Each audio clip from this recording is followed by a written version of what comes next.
রাস পূর্ণিমায় দুর্গাপূজা শুনতে একটু অবাক লাগলেও সত্যি। জলপাইগুড়ি শহর সংলগ্ন পাতকাটা গোয়াবাড়ি এলাকায় দীর্ঘদিন ধরেই রাস পূর্ণিমায় দুর্গাপূজা হয়ে আসছে।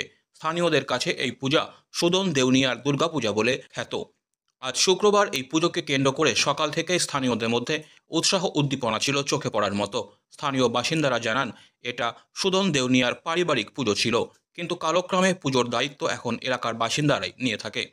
পরম্পরা বজায় রেখে অগ্রহায়ণ মাসের রাস পূর্ণিমার দিন এই পুজো করা হয়, যে কারণে এদিন সকাল থেকেই পুজোর আয়োজনের তোড়জোড় শুরু করেন বাসিন্দারা। স্থানীয়দের বক্তব্য, সেই 1850-51 সালের ঘটনা। জোরদার ভয়দেব রায় অগ্রহায়ণ মাসের এই পুজো শুরু করেছিলেন। ঠিক কেন এই অসময়ে দুর্গাপূজা, সে বিষয়ে সঠিক কোনো কারণ জানাতে পারেননি তার বংশের বর্তমান প্রজন্মের কেউ। পরবর্তীতে এই পুজো চালিয়ে যান ভয়দেব রায়ের ছেলে সুদন দেউনিয়া। ওনার সময় থেকে এই পুজোর কথা এলাকায় আরও বেশি করে ছড়িয়ে পড়ে। সেকালে এই পুজোতে বাইরে থেকে প্রচুর মানুষ আসতো। দুর্গাপুজো একদিনে শেষ হলেও পুজোকে কেন্দ্র করে মেলা বসানো হতো, আর রাতে অন্ধকার কাটাতে হ্যাজাক বা মশালের আলোয় চলত পালা গানের আসর। শুধু তাই নয়, পালা গানের প্রতিযোগিতাও করা হতো। পুরস্কার হিসাবে থাকতো খাসি, পাঠা অথবা মেডেল। এভাবেই 7 দিন ধরে চলত আনন্দ উৎসব। পুজোর দিন এলাকার প্রতিটি ঘরে নিরামিষ খাওয়ার পরম্পরা ছিল। 1969 সালে সুদন দেউনিয়ার মৃত্যুর পরে 2 বছর পুজো বন্ধ ছিল। পরে 1971 সালে ফের এই পুজো শুরু করা হয়। স্থানীয় বাসিন্দা নন্দন ওরাও বলেন, আমরা ছোটবেলা থেকেই এই দুর্গাপূজার কথা শুনে আসছি। পরে জানলাম কী কারণে পুজো বন্ধ হয়েছে। পরে এলাকার মানুষ ঠিক করে ফের পুজো শুরু করা হয়।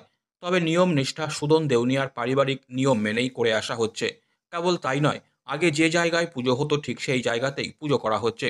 এলাকার মানুষ পুজোর জন্য সাহায্যের হাত বাড়িয়ে দেন। আজও পুজোর দিন এলাকায় সকল ঘরে নিরামিষ খাওয়া হয়, মেলা বসে। এখন পালাগান না হলেও সাংস্কৃতিক অনুষ্ঠান করা হয়। এবছর 202তম পুজো চলছে। আর কি পুজোটা? এটা হচ্ছে আমাদের রাস পূর্ণিমা উপলক্ষে এটা দুর্গাপূজা হয়। এই পুজো মানে ইতিহাস, হ্যাঁ, এই পুজো 1850 সালে ভয়দেব রায় দেউনিয়া, মানে আগে আমাদের এই এলাকার দেউনিয়া ছিলেন, উনি এই পুজোটা শুরু করেন 1850 সালে। তারপরে উনি যতদিন জীবিত ছিলেন পুজো চলছিল। চলার পরে ওনার ছেলে তোমার হচ্ছে সুদন রায় দেউনিয়া, উনি এই পুজোটা চালিয়ে যাতে উনিও যখন মারা যান, তারপরে আমাদের সেকেন্দ্রনাথ রায় ওনার ছেলে এই পুজোটা আবার শুরু করার পরে চলছে। তারপরে গত 1 বছর মোটামুটি সেকেন্দ্র রায়ও মারা যান। তারপরে আমরা এই পুজোটাকে পাতকাটা গোয়াবাড়ি সার্বজনীন দুর্গাপূজা হিসেবেই সবাই মিলে একসাথে পালন করছি।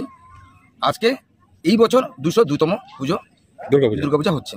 ওই পুজোটা তো আমাদের কাছে সবথেকে বেশি গুরুত্বপূর্ণ, যেটা এটা তো অনেক আমাদের গ্রামে অনেক পূর্ণ পুজো। তো আমাদের এই গ্রামে এই পুজোর দিন, আজকের দিন, মানে পঞ্চমী, ষষ্ঠী, সপ্তমী, অষ্টমী, নবমী, দশমী একদিনই এই পুজো হয়। যেমন আগে পুজোগুলো আমাদের সপ্তমী, অষ্টমী, নবমী, দশমী হয়, সেটা কিন্তু আমাদের খুব নিষ্ঠার সহিত আমরা একদিনই এই পুজোটা করি। পুজোটা করার পরে আমাদের মা কিন্তু আমরা বিসর্জন দিই না, এই পুজোতে মন্দিরেই মোটামুটি সারা বছর মানে পূজিত হয় এই প্রতিমা। হ্যাঁ, যখন আমরা আবার মানে পরের বছর আমরা যখন আবার পূজা করব, ঠিক তার আগের দিন, যেদিন প্রতিমা নিয়ে আসবো, ঠিক তার আগের দিন আমরা প্রতিমা বিসর্জন দিই। এই আমাদের যারা গ্রামের মেয়েরা বাইরে বিয়ে হয়েছে, তারা আমাদের সবাই এই পুজোতে পুজো দেওয়ার জন্য আমাদের গ্রামে উপস্থিত হন, এবং কি আমাদের শুধু গ্রামের না, গ্রামের বাইরে থেকেও লোকজন এসে এই মন্দিরে পুজো দেন। এছাড়া কি কি প্রোগ্রাম থাকছে আমাদের এই আজকে হচ্ছে আমাদের পুজো উপলক্ষে মোটামুটি আমাদের হচ্ছে প্রসাদ বিতরণী অনুষ্ঠান আছে। তারপরে তোমার হচ্ছে তোমার খিচুড়ি প্রোগ্রাম আছে। তারপরে আমরা আজকে পুজো করে আজকে এই অবধি আমাদের থাকবে। কালকে আমাদের একটা সাংস্কৃতিক অনুষ্ঠান থাকবে, প্লাস আমাদের একটা মেলা হবে এখানে। এই মেলাটা আমাদের তোমার হচ্ছে 7 দিন। হ্যাঁ, 7 দিন। আগে তো আরও বেশি হতো, 15 দিন হতো, তো এটা আরও কমে গেছে, 7 দিন হচ্ছে। 7 দিনের পরে আমরা এই মেলাটাকে একদিন পুজো একদিন মেলা হিসেবে পালন করছি। এখন তো আর সম্ভব হয় না 7 দিন মেলা পরিচালনা করা। মেলায় কি সবাই আছে? হ্যাঁ, বাইরে থেকে, দূরদূরান্ত থেকে মেলা সবাই আমাদের এখানে আসে।